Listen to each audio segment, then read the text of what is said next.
lot of happy Colombians leaving Levi's Stadium after a 2-0 win over the United States to open Copa America Centenario. Afterwards, a defiant U.S. head coach Jurgen Klinsmann insisted that his squad went toe-to-toe with the third-ranked team in the world despite the final score.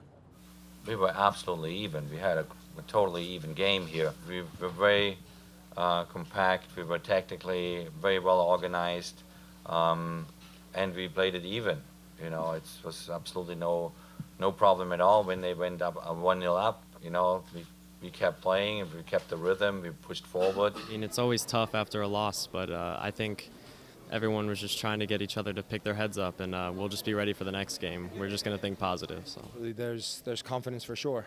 We always knew that, you know, one game wasn't going to determine who advances out of our group. So we always knew Tuesday was going to be an important game, and now we have to go and try and take care of business.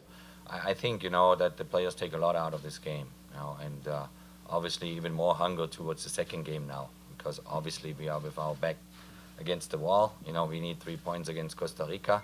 Let's bring in Calen Carr. We heard from Jurgen Klinsmann. How do you think the U.S. played?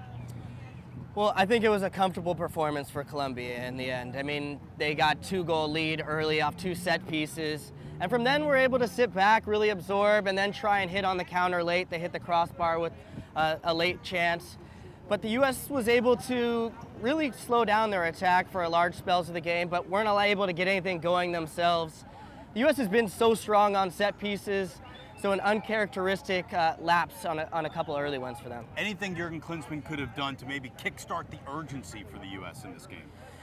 I would have liked to see Nagby come in a little bit earlier. I think the story is that he's better when the game opens up late in games, but I think he's also really valuable when the game is compact and the defense is behind the ball. Colombia was sitting back a lot. Some of his interchanging tight passes I think could have helped a little bit earlier. How much urgency in general now in this tournament, knowing you're 1/3 of the way through the group stage with 0 points? Well, look, the Twitterverse is going to go crazy and say that U.S. soccer is in dire straits, but look, this was the number 3 team in the world.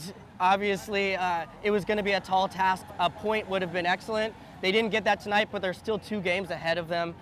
They still have a great chance of getting out of the group. The U.S. Roadshow moves on to Chicago, continuing coverage of Copa America Centenario here on Club and Country on MLSsoccer.com.